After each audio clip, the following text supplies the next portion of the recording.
Je m'appelle Alexandre Radenac et je suis co-gérant et fondateur de Nerepix, qui est une agence de communication web située à Caen, à côté du Mémorial. Il y a pas mal de choses qui vont différencier Nerepix. L'une des principales, je pense, c'est qu'on met l'humain au cœur de ce qu'on fait. Ça peut paraître bateau comme ça, mais par exemple, ça veut dire qu'on s'intéresse réellement à la personne, à son entreprise, à son travail, à son projet. On met en fait dans les rapports humains qu'on a avec eux ce que nous on aimerait recevoir si on était client. C'est-à-dire qu'en fait, on part du principe que si tu as deux boulangeries qui vendent du pain au même prix, tu vas aller acheter ton pain dans celle où on te reçoit de façon agréable et souriante, ou en tout cas avec qui tu rigoles. Et on part là-dessus. Ce qui ne veut pas dire que ça met de côté la partie résultat. On peut quand même passer de bons moments avec nos clients, travailler dans une bonne ambiance et pour autant travailler sérieusement et avoir un résultat de qualité. Je prolonge notamment ce que je dis par le fait qu'au-delà de faire des sites internet, nous on s'engage énormément sur le suivi. Ça veut dire qu'on prend vraiment tous les mois le temps d'analyser, de regarder, d'envoyer des rapports à nos clients pour qu'ils puissent comprendre quel est l'impact du travail qu'on fait et quelle est la conséquence en fait réelle sur les statistiques de fréquentation du site et donc sur le chiffre d'affaires que ça génère. Donc il y a vraiment ce côté suivi humain, on se soucie de leur réussite et du fait que ce qu'on fait, ce qu'on achète en fait chez nous soit un investissement rentable. Nerepix, elle est pas mal engagée dans la RSE depuis longtemps. Depuis très longtemps, je pense que ça doit faire 12 ans. On est tombé dedans un peu par accident, puisqu'en fait on nous a emmenés ramasser des déchets au bord d'une plage à Merville. Et c'était un peu sidérant d'ailleurs de regarder à quel point, alors déjà on était très nombreux, on était au moins une cinquantaine à faire ce ramassage. Et ça nous a un peu fait réfléchir de constater à quel point on pouvait remonter un paquet de trucs chelous et surtout des quantités de déchets assez incroyables.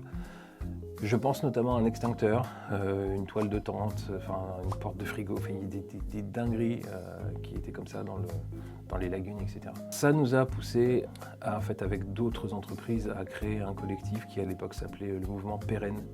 C'était pour une région qui s'engage sur ces nuisances écologiques. Et en fait là-dedans, donc, il y avait Plus et Pro Conseil et Usagne, et on a fait une petite plateforme, et dedans il y avait 10 engagements à prendre, très simples, comme n'imprimer qu'en noir et blanc avec que si nécessaire, favoriser le covoiturage dans l'entreprise, etc. Enfin voilà, c'était 10 trucs. Et nous, on s'était mis un peu le défi de dire, vas-y, on fait les 10.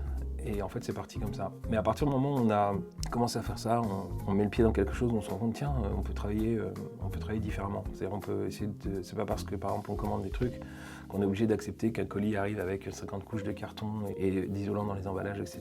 Donc, on a regardé. Puis, on est aussi entré chez Normandie Équitable et je pense que ça nous a propulsé encore plus fort dans la partie RSE, donc ça c'était il y a une dizaine d'années. Puis on s'est rendu compte qu'en fait les impacts étaient nombreux, alors depuis on s'est intéressé aux objectifs du développement durable, donc les ODD, et au Global Compact et à différentes entités. Enfin, moi la norme que j'utilise le plus c'est ISO 26000, c'est les 7 grands piliers en fait de la RSE. Et on a un service ici toutes les semaines qui se réunit le lundi matin avec 2 personnes et 2 dirigeants et qui regardent parmi toutes les actions qu'on pourrait mettre en place cette semaine, lesquelles on va faire. Les actions, elles remontent par plein de canaux, elles remontent par les entretiens professionnels, par une grande réunion annuelle où tout le monde s'exprime devant tout le monde, par les discussions au café, par les enquêtes de satisfaction qu'on mène auprès de nos clients, etc. Voilà, on a une petite dizaine de capteurs comme ça qui font remonter plein d'infos sur qu'est-ce qu'on peut améliorer dans le fonctionnement de l'entreprise, que ce soit sur le social, le local, l'écologie, le respect des droits humains, etc. Enfin les 7 piliers. Et puis voilà, petit à petit, on fait une action, 2 actions par mois, concrètes, des choses concrètes. Hein. Je vais donner vraiment un exemple.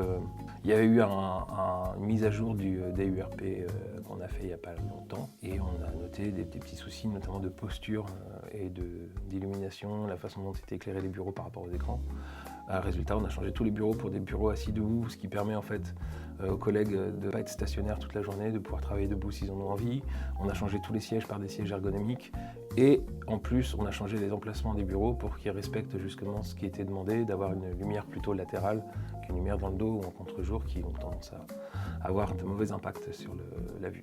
C'est qu'un exemple, il y en a plein. Ça peut toucher notre fournisseur électrique qui est Enercop, ça peut toucher la façon dont sont éclairés les bureaux, ça peut être la décision d'un nouveau partenaire d'investir en fait dans dans un partenariat local pour favoriser, alors ça pourrait être un club de sport, mais nous on est plutôt sur la musique, donc ça va être une salle de concert qui a besoin de mécènes. Voilà, c'est tout ce qu'on peut faire qui va nous ancrer davantage dans le local et surtout faire attention à ce qu'on fait et à l'impact que ça a. Là juste à côté, nos 4 poubelles qui sont verre, carton recyclable, déchets ménagers et compost. Donc ça, on le trie toutes les semaines et typiquement, une fois qu'on a terminé de trier nos déchets, le vendredi, on a une espèce de coutume de tout ramener dans le hall de l'entreprise. On regroupe dans des poubelles, on pèse les bacs et on tient des statistiques en fait de quelle est la quantité de déchets que génère l'entreprise. Ce qui nous permet de ramener une quantité de déchets par personne. Mais on ne fait pas que ça, on regarde aussi ce qu'il y a dans les poubelles pour essayer de comprendre c'est quoi les déchets qui reviennent le plus souvent, comment est-ce qu'éventuellement on pourrait faire en sorte de les faire disparaître. À titre d'exemple, ça a pu occasionner à un moment donné où tout le monde allait se servir un peu dans la même brasserie le midi. On s'est dit tiens, à chaque fois on revient avec des sacs, c'est un peu ridicule. On s'entendait bien avec eux, on s'est dit est-ce que vous seriez d'accord pour que quand on passe des commandes, puisqu'on pouvait commander en ligne, vous ne mettez pas les commandes dans un sac, nous on arrive avec nos Tupperware, vous mettez la nourriture dedans et puis on repart avec des Tupperware qu'on ramène plus tard, quoi. Et c'est chose qu'on a fait, donc ça a permis de détruire pas mal de déchets, d'autant plus que couverts, serviettes, etc., on les a ici. On n'en a pas besoin, on a des verres et des tasses. Ça a permis de réduire assez fortement, parce qu'à un moment donné, c'était le déchet principal, quoi. Ce sont juste des exemples, il y a plein de sujets, c'est assez vaste, mais c'est ceux qui me viennent en tête là. Dans le fonctionnement de l'entreprise, il y a une réunion, j'en ai un peu parlé tout à l'heure, qui est hyper importante, qui s'appelle la réunion interne annuelle, où on se met tous autour d'un tableau et on regarde un peu les urgences, qu'est-ce qui est très très urgent d'améliorer, qu'est-ce qu'il faudrait améliorer, qu'est-ce qui est bien, qu'on peut pousser encore plus loin, et puis qu'est-ce qui est super, et qu'il faut surtout pas perdre. Et en fait, c'est une réflexion collective, on fait parler la personne qui est arrivée le plus récemment, et peu à peu, en fait, on remonte toutes les 32 minutes vers le membre d'avant, etc., jusqu'à la personne qui était là au tout début. Sachant que ceux qui se sont déjà exprimés peuvent continuer à parler, évidemment. Et ça permet à tout le monde, y compris ceux qui viennent d'arriver, de comprendre qu'en fait, pour prendre l'image de l'entreprise, c'est un bateau qui avance vers un cap, hein.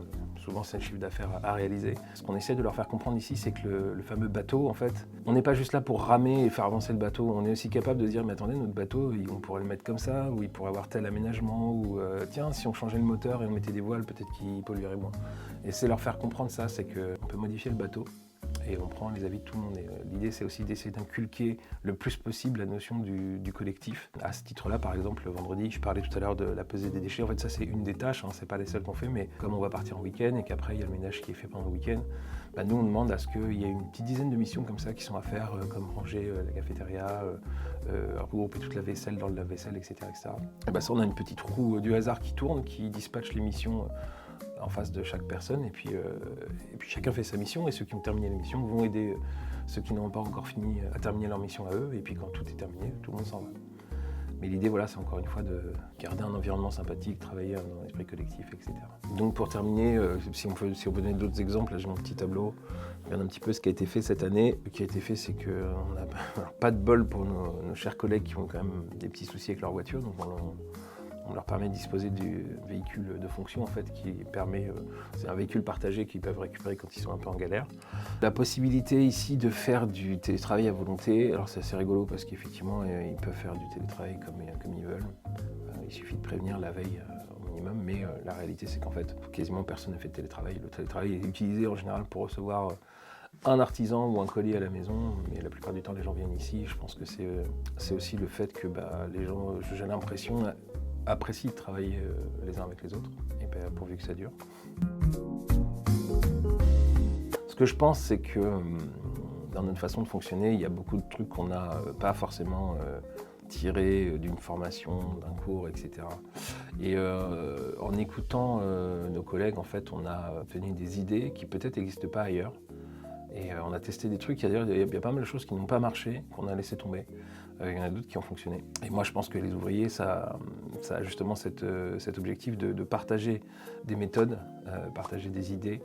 Et c'est ça qu'on espère pouvoir apporter là-dedans. C'est peut-être nous, dans tout ce que j'ai cité, pouvoir dire la fameuse réunion interne annuelle, peut-être que plus de structures pourraient utiliser ce genre d'outils, c'est hyper intéressant. D'ailleurs, je connais quelques entreprises qui m'ont déjà demandé comment mettre ça en place chez eux. Peut-être si on peut partager des méthodes et que ça permet un fonctionnement d'entreprise sympa. Et à l'inverse, nous peut-être qu'on serait très, très content de pouvoir lire des choses et de se dire tiens, oui, c'est pas con ça, on ne l'a pas testé.